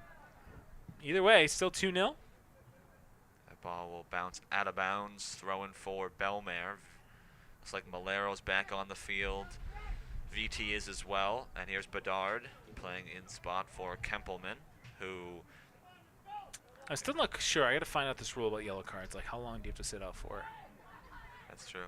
I also heard, I was speaking to one of the players, and they were saying that if you get a certain amount of yellow cards in a season, you can have to sit a game. So it's not just the 2 yellows into a red in one game, or a red card gets you time off. It's also how many yellows you get in a season, because that's important. Is they don't want a player with 25 yellow cards in a season with no kind of warrant action. Bedard will go off the leg of Quiet. I'm going to say Falmouth throwing. I'm confused. I thought that went off the leg of one of the Falmouth players, but that's a through ball sent all the way back, and Bowden can make an easy save for the Trojans. And under 25 to go. Bowden will punt it, and St. Louis got a piece of it off his chest. And now on the far side, here is number 11. That is Michael Christman. St. Louis with Leiden. And cleared away by Dominguez. Back out to the back 2 defenders. Gomez, nice header stepping through it. DeRisi fighting with Caden Barnard for the ball. Jeremiah Chessie contested with Posman there. Posman won it. There's a tackle and a foul call. That one's going to be on Dominguez. They're just going to say regular foul. Clock keeps going. We'll see Posman take his time. They try to go a shot on the last free kick and a little pass. We'll see what Posman does this time. This one going into the box, and this one to Yoon.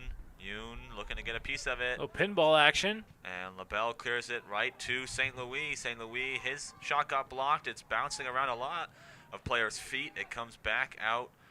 And now here's Bedard, and Bedard is pushed. No call. Thornton Academy fans not happy about that one. Again, the refs got to be careful. There's no reason for this game to get chippy. Here's Malero trying to cut and make a move. Malero fighting for it and cleared away. I mean, Bedard two-hand shoved away. That was by Griffin Parr, who was going at it earlier with Malero as Dominguez clears it away. Malero and Parr now. And Parr just grabbed Malero's jersey. Yeah, Kennebunk's losing or Falmouth's kind of losing it here. Let's take a look at this last play.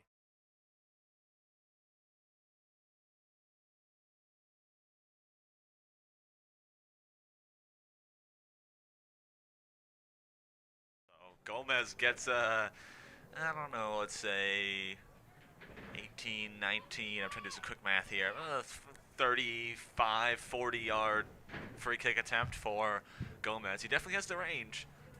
See what he can do with it here as we're down to 22 minutes and 10 seconds to go.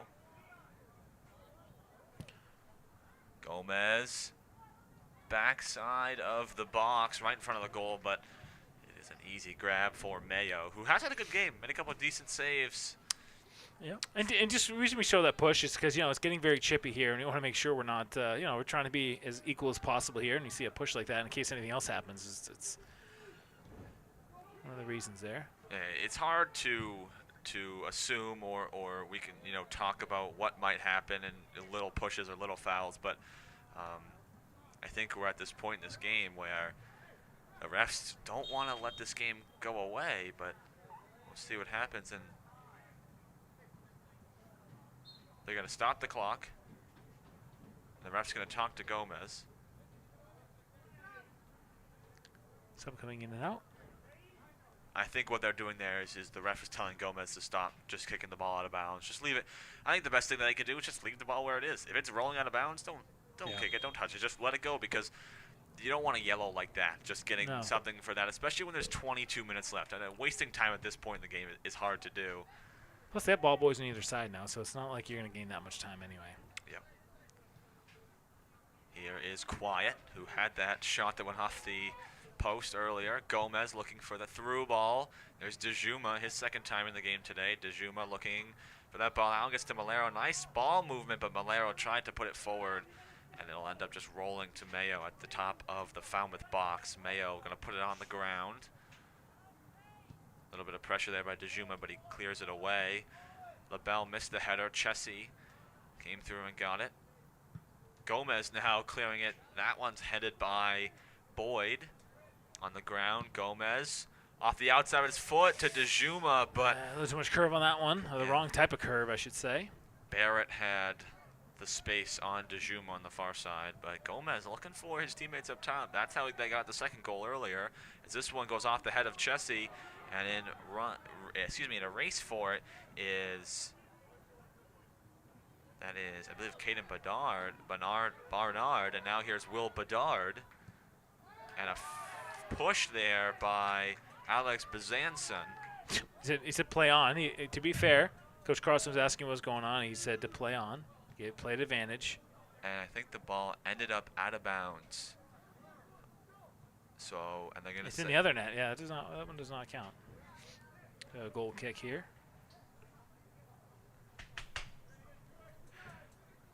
But a really crazy play there. I mean, Will Bedard has just been... He's getting roughed up up there. He's doing a good job to try and the one thing I like is that he hasn't been just going right up to the refs and yelling and he's just trying to look and see, say, hey, we're looking for the call, but not being too aggressive with it. Here comes Gomez. Gomez to Malero. Malero scores. Golazo.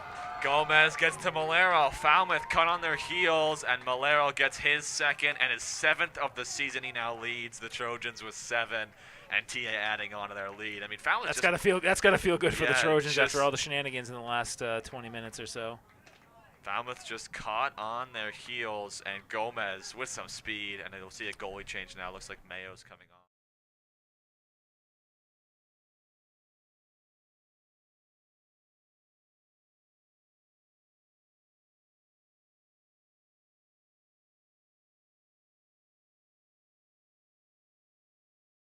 Trojans on their way to their most impressive victory of the season, in my opinion. Here, yeah, I mean 3-0 against a team who was 4-1 at that point. Very, very chippy game, but it's definitely been a tough battle. But the team's just gotten the better of it when it comes to goals, and it looks like see a little nosebleed maybe for it's number 3 for. That's Alex Bizanson. So Tony Giordano definitely staying busy there today. Gomez takes it away, and here they go. DeJuma puts a little chip into Malero. The thing about this Thornton Academy attack, you fall asleep for one quick second, and Gomez is going to find the open guy streaking through with a through ball, and that was a beautiful play there by the Trojans. All 3 of their goals today, impressive. It's like Gomez lost a shin guard, and that's a shot going to come in for Bowden. He makes a save. No reason to rush at your point. At this point, TA, I don't see Falmouth coming back in this game. They've had very few chances on goal. Really, the only chance of note was that one that went off the post and into Bowden's arms. Speaking of Bowden, looking at Bowden College. Ooh, nice segue. Yeah, I just saw this the other day, and I know this because I have a cousin who plays on the team. He's the keeper, but they just beat the reigning Division III champions, the Connecticut College Camels, and I know Why did you come up with that name? I'm not sure why they chose the Camels, but name. I actually went to that Bowden game, and Connecticut College was a really good team. Bowden had a good team this year. They played really well. It was 1-0 goal late in the game, but just a little shout out because Connecticut College had a really good season last year and basically walked their way to a national championship for Division III. So really good win for Bowden, who's still undefeated for in the NESCAC. What do you call it? NESCAC conference of Division III. So nice for them. Boy, it has dropped in temperature about 10 degrees since this game started, and especially the sun going down here. Thankfully, there's only 18 minutes left or so. Get out of here. Going to the hot gym for me for a little bit. I'm going to be going and sitting in my heated house. And do you get any Amados today? You mentioned about maybe getting some Amados, or did you get just lunch at school? I might. Well, I'm not really sure. Some pasta bread would hit fine right now. I'll tell you what. I have to. Their buffalo chicken sandwiches / wraps aren't bad either. They aren't, no. But it takes a long time for them to make it. That's the only thing. Sometimes I go to Amados, I'll just get a sandwich, cold sandwich, because it can be done in 3 minutes, and sometimes it takes 15, 20 for their other one. So. Long shot off the crossbar by Posman. Really good opportunity there for Falmouth. I was coming in hot on that one. There's Palm on the far side. You can hear the wind, and it looks like, I don't know if this is a warm-up jersey or maybe a goalie jersey for Eustace Kempelman. I think it's a warm-up jersey. Bayern Munich. I recognize that anywhere. He's a big fan of them. Having a rough year this year, but they'll still win the Bundesliga like they do pretty much every year for the last decade. Is Lewandowski still there? No, he's at Barcelona, but they do have Sadio Mane from Liverpool. So wow. Yeah, Lewandowski is one of them move on. You know, they're winning pretty much Bundesliga every year. Won a Champions League there. You think money is thrown around in the MLB or the NBA? Just watch the transfer day, the final couple of days of transfer day in all of soccer. It is ridiculous how much money those players are guaranteed or given for contracts. Interesting documentary on right now. Oh, good ball. And Bowden came out and made a nice save. Good job there for TA. There's on FX. Welcome to Wrexham. Yes. Bought by bought by Rob McElhaney and Ryan Reynolds. Interesting. Interesting documentary. It's pretty cool to see. They bought a fifth division team and the trials and tribulations and costs and everything. Pretty cool. I think they were doing a pretty good job. I think is Wrexham having a good job this season? I'm not sure. I haven't really. I don't want to see. It was one of those things I don't want to look because right now they're documentaries about last season. I don't want to look and see how they did because that kind of ruined the documentary. So. Yep. But yeah, kind of the dream. If I won the lottery, of course I'd buy an overseas soccer team. Why wouldn't you? Yeah. It's absolutely that's a no-brainer.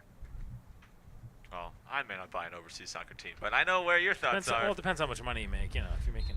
You win $500 million, you could pay $4 or $5 million for a team. True. It's easy. If you ever win the lottery and you win a lot of money, I'll start texting the teams that you should buy. Well, I'm not buying Manchester United, so forget about that. Even if they were $1, I wouldn't do it. Here's the question for you: Is Chelsea actually renaming their team to the London Cowboys? Is that real? What?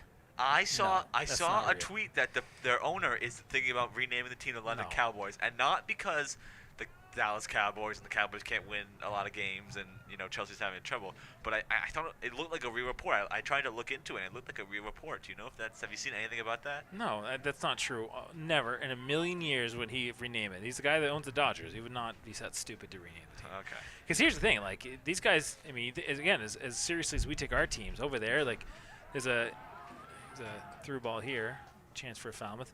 As there was a guy who bought Cardiff City FC from Wales, right? A guy from, I think his name is Vincent Tan, maybe, from Thailand or somewhere in Southeast Asia, and they're very famous. I think their name was like the Bluebirds. Yep. Okay, for a century, and he decides that he wants to change the team colors to red and put a dragon on their crest. Because he wants to appeal to the Asian market. The Asian market likes red and dragons. People were so upset. Really? And so the point where he basically was falling out, and I think he had to sell the team. Wow. Because they said, we're not buying your uniform, we're not buying anything. We're a blue team, not a red team. And Yeah, now that I the think local people weren't very happy with that. Now that I think about it, if a team like Chelsea or Liverpool or Tottenham, they just decide to change their whole name, their whole branding, can't do that. It just wouldn't happen. No, you can't do it. Ball sent through for VT. It didn't get there, and then cleared by the new keeper. That's Caden Berry. That is Theo Kowalski. A junior for Falmouth. As we're down to just about 12 minutes and 40 seconds. At this point, I think the game, the aggressiveness that we were seeing a little bit is just kind of gone. As Diaz kind of held on here, and I'm assuming we'll win this game. Oh yeah, at this point, Falmouth hasn't scored yet, and struggling to do so, get some opportunities. But a great game overall. I mean, lots of great goals, and it looks like Jeremiah Gomez and Vasco Malero really were connecting today as Gomez had a 3-point goal and 2 assists, goal and 2 assists, and Malero had 2 goals, and so really good game overall for TA. And we talked about it coming into this game. Can they win in a game like this? It's a good team. They have a lot of talent. Obviously, you've seen Falmouth hasn't played bad, but winning 3-0. The difference really was in the midfield. That's really Thornton Academy dominated. Gomez has had a man-of-the-match performance, even though he only has the 1 goal, just dominating in there and not allowing Falmouth to get too many opportunities. Definitely. Falmouth has hit 2 posts today, it's worth saying. Hit 1 or 2 of those, and it's maybe a different game, but it's that small little piece of luck sometimes. And talked about it earlier, and I think you mentioned it as well. The next game is Monday against Deering, and Deering is, from what I heard from these players, is the team to watch, or the team to, I don't know, just trying to think of the word. Team to beat? Not the team to beat, but the team to, the team that it looks like will win the state championship this year. They have a really good team. They lost to Marshwood last year, either in the semifinal or quarterfinal, and Marshwood ended up winning the state championship last year. But Deering has a really good team this year, so it'll be a big contest for them at Deering on Monday the 26th. If you want to travel to, and I mean, I would be lying if I told you exactly where Deering High School is located. I forget where it is. Yeah, what field they play. He's got 2-on-2 here. Palma, putting it to Malero, but it was taken away quickly by Yeah, I think Palma needed a few more strides there with the ball, a few more dribbles to get a decent angle. As you see, the wind has blown over some of these flags today. 3 out of the 4 are on the ground right now, so solid 15 to 20 mile an hour wind. Is Deering in Portland? I think it's in Portland. Oh, yeah. Deering's in Portland, yeah. I don't know what field they play on because the Deering High School does not really have many fields around it. I don't think they're playing at their football field, but yes, it is in Portland. A lot of controversy right now about school choice. So we'll leave it at that. In case you want to choose Thornton Academy, contact us anytime. Ooh, big collision there, and Thornton Academy's got a player down. 11, number 11's down. That's VT, and he's rolling on the ground and hit his head there. They have to stop the clock for that. That was the keeper came out really quick, and that was Theo Kowalski. VT. We'll see what's going on here. Par helps VT up. Seems to be okay. Yeah, if the head injuries are going to stop the game immediately. Probably just a knock there. 2 guys, 2 heads coming together. Yep. They may have to make him come off, get a little concussion test. Oh, no, he's not. He's actually not so great. All right, we're going to take a quick break. He'll be right back here on TATV. Hey, Dan. How's that proposal coming? Just finished. I am sending it right now. Okay, good.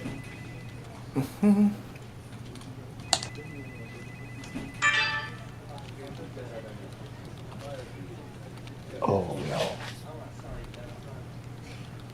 How are we looking for noon? We got like 2 minutes.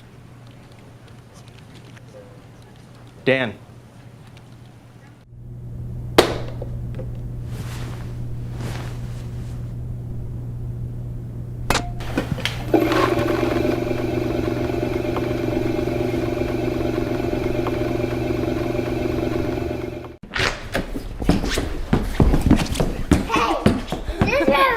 Run over here. Is this my room? Wow, Dad! Is this your room? We are back here on TATV. Lorenzo VT is okay, coming off the field now. Seems to be okay. We want to look at our upcoming streaming schedule for this next week and a half, week or so. Again, tomorrow, football versus Kennebunk at Waterhouse. We'll be doing that game. It's considered an away game. That's at 4 p.m. Tune in for the call from me, myself, Jeff, and Cole Purvis. And then Tuesday, the 27th, field hockey versus Falmouth at 7:15 here at Hill Stadium. And then homecoming weekend on Saturday, October 1st, football versus Bangor at 1:30. That'll be a big game for TA. And hopefully they'll be grabbing some wins after 2 losses to Oxford Hills and Bedford. But if you want any more, if you want to hear us talk about that game and the football team, you can always go check out Trojan Talk, which we just posted our 30th episode, which is pretty cool to think that we've gotten through 30 episodes. I know, the last couple of years with COVID and everything, we haven't gotten a lot of episodes out, but I'm glad that we got our 30th one in, which was a nice one. And again, we had Jeremiah Gomez of the TA soccer team on for an interview there. So go check that out on Spotify, Apple Podcasts, and on TA's YouTube page. Definitely. And odd time tomorrow, 4 o'clock. I don't know why they're doing the game at 4 o'clock tomorrow. We're kind of in not even in the evening, not in the daytime, kind of in the middle. So make for a long day, but I think the Thornton Academy is going to get back on track tomorrow. 2 of their toughest games of the year came back to back. Now the rest of the season they'll be favored in each one of their games until the playoffs. Hopefully put on a show next week, or tomorrow I should say. The only one I think might be a tough challenge is Scout Hegan. I've heard Scout Hegan is very good. I don't know if you saw this today. Oh, as you see, Fauché now coming up the field for TA. Fauché trying to go one-on-one. Good defense there by Boyd. As Boyd clears it away. But Varsity Maine put out their top 10 teams in the state of Maine, regardless of class, Class A, Class B, Class C. Oh. As that ball is just too far for DeRisi. They put Oxford Hills at 1. They put Leavitt at 2. Leavitt. I apologize. Leavitt. Okay, Leavitt, yep. And they put Skowhegan at 3 and TA at 4. Obviously, I think that's a decent.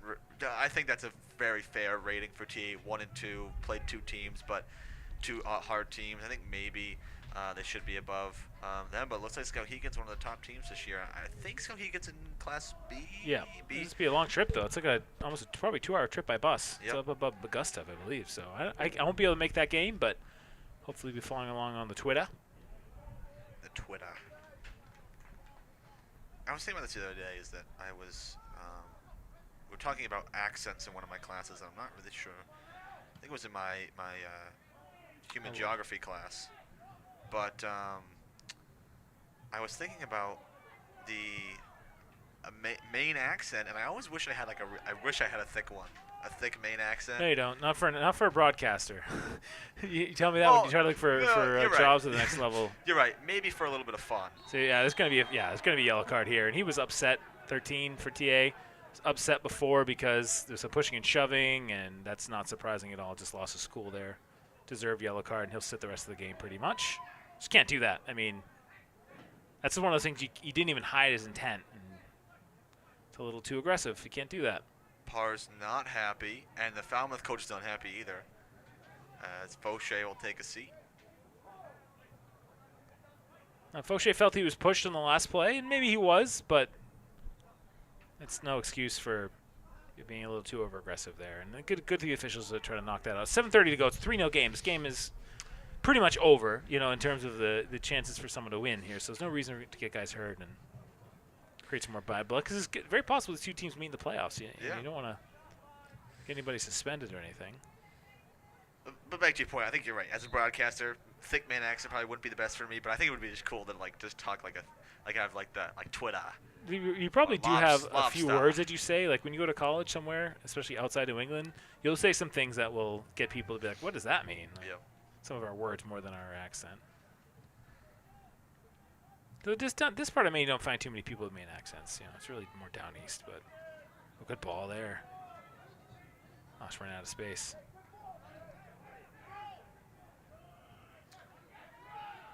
Here's Kempelman, takes it away. Good takeaway there. I'll kick it out of bounds. Funny accent story. A little while ago, my family, when I think we were up at Bar Harbor, and we were just traveling there, and we went to go park a car in like a public one where you have to kind of pay for it because we were in a pretty busy area, and we went to go. My mom was like, "Oh, Andy," which is my dad's name, "why don't you go park the car?" And the person doing the tickets goes, "Yeah, Andy, why don't you go park the car?" And it was like really thick Maine accent, and it was just really funny because it was like really like New England accent. But anyways, back to the game at hand. 6:18 to go. Been a very back and forth game. You saw last thing there, Fauché with the very blatant yellow card and taken off quickly, and Coach Carlson didn't seem too happy with him. But it is 3-0, and we are under 6 to go. Long second half. A lot of stoppages today, a lot for some injuries, yellow cards, things like that. So we're coming up on 2 hours for this game, but TA will get out with a victory, and that's really all that's important. Yeah. TA will move to 5-2 on the season. Valero gets his 6th and 7th goals of the year. Gomez gets his 4th. And it's crazy to think that all 4 of his goals this season have come off free kicks. There's a foul call there on Gomez. And I think it's just a common foul. It's funny. You hear people in the stands, come on, that's not a dirty foul. It's a foul, but nothing egregious. Put that one in the box. Posman, they're going to say he was onside. Oh, what a save by Bowden. What a save. Really good save. Just standing still and put his hand out, a little side step to the side. Really nice save. I thought he was offside. I think they tried to hold him offside, but great job by Bowden, who's had a couple saves today and keeps this game. One of the other big saves is a lot of luck. That was not luck. That was just straight skill. This cross goes into the box, looking for a shot. St. Louis puts it over the net. I don't think I have the replay on that one. I don't know what happened, but.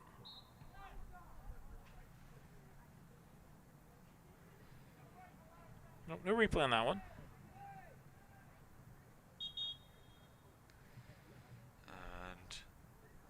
Bedard will check back on. Elijah DeRisi taking a seat for the Trojans. And referee now got to run back to the scores table. I'm not sure what the issue is. Hasn't stopped the clock yet. Now he stopped the clock.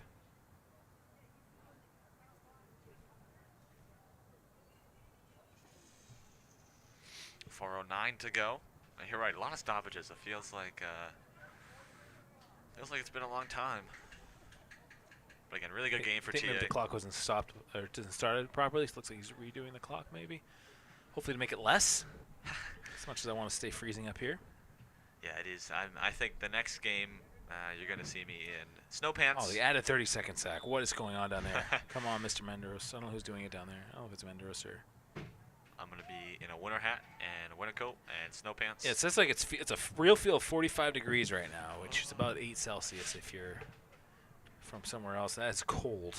We're not even outside. Like we have the windows open here, so I mean, maybe we could have closed some of these windows, I guess, but not gonna help too much. But it is winter coat season out there in the stands. I would shed a tear for how sad I am the summer's over, but I bet it'll freeze on my face. There've been some Patriots games I've gone to that it's been so cold that our beverages had to be in a cooler. Really? Because it would freeze outside. Because outside it was 10 degrees, 15 degrees, and the cooler was 32. So we have to keep them inside. Not Sunday. Sunday looks beautiful. Going to Patriots Ravens. Can I ask you a question? Did you not think that was funny? If I chose, do you think it was a little funny? Because I was trying to be a little funny there. I know you were. Okay. I know what you're doing there. It was just a little corny. You know what I mean? Like maybe early in the game I would have. That ball's going to be up and through the uprights. So a field goal's good and the rugby shot's good, but not a. That was it was cool. all right. It wasn't that cold. It wasn't. It's not that cold where it's like actually could be legit. But you know how I feel for is the JV team. The JV team's got to play at 6:30 tonight. This is what happens. I get cold. I start talking about too much, and I start making jokes. Yeah. 3:15 to go. Now we'll just tap it off to Jackson Boyd, as Gomez has it here. Posman came from behind with a nice tackle. Some subs on for Falmouth. Excuse me. Malero now sending one back towards the keeper, picked up by Kowalski. This point in the game, Falmouth and TA just waiting the clock off. Maybe Falmouth trying to get a goal. I say this every week. We have a boys and girls soccer game, and even in field hockey, you can say the same thing. That every goal that you score and every goal you give up does really matter. It does affect the heel point standings, even if it's by a .1 or .2 or whatever, because that's how they do the heel point standings, and so it definitely matters, and especially who you beat, how much you beat them by, and who they played and how much they beat those teams by. So if Falmouth was to score late here, it would help them out, even if it's just a little bit. Let's go out of bounds and stay TA ball. Excuse me, it'll be Falmouth throwing. This will be number 35, giving it off to Sam Yoon. Gomez went down. Posman. A little trip, unless it's egregious. Let these fouls go. Under 2 minutes to go. Bowden came out, made the save as. Thought maybe we see Eric Luo today. I don't know if he's healthy on the sideline. Backup goalie for Thornton Academy. Saw him against. Boy, I can't remember who they put. Bonnie Eagle. Bonnie Eagle, yep. But they were up 6-0, and a lot of shutouts here for the Thornton Academy this year. That's a good sign.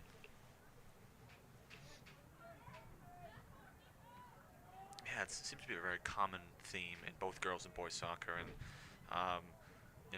TA has, in my opinion, the best goalie in the state of Maine. The girls team does, and Ava Lomax, who has 5 clean sheets this year for the girls team. And she, again, we were talking about this before, but she was a big part of TA's 2-1 upset win versus Scarborough last year. If you're looking for a game to go to in Southern Maine, and you're just a fan of soccer and going to watch a high school soccer game, I would go on next Thursday night, the 29th of September. Go to Scarborough High School. They have a game versus TA, a rematch of that last one. Scarborough probably looking to hope to get revenge. Scarborough has a good team. It didn't, same thing as TA. Didn't have a lot of seniors last year, so a lot of the players coming, returning, and so it'll be a good one. I think that one's at 6:30. So. Any final thoughts, Zach? We're not going to stay here long after this game ends here. It's 3-0. It's freezing, so. Just a great game for TA, and it's really, a really statement piece. I think that they'll definitely want to work on some of these chippy plays. Maybe, Coach Carlson might say, hey, we probably don't need to do this in a big game versus someone like Gorham, who they have coming up in the next few weeks. But just a good game overall. Great game by Malero and Gomez again, and TA walks away with a nice 3-0 win. They move to 5-2, 5 straight wins for the Trojans, and a big win for this team. Little fist bumps for some of these guys. I think this is an emotional victory. Good job by Thornton Academy again. Moving to 5-2 on the season. 5 straight wins for Coach Carlson and his team. That's great. For everybody here at Thornton Academy TV, for Cole Purvis. Wow. Cole's not here. He's playing golf today or wherever he's doing. Zach Taranko and Jackson Farwell, great job on the camera as well, saying thank you very much for watching. Tomorrow, 4 o'clock at Waterhouse Field, Thornton Academy versus Kennebunk. We'll see you there, everybody.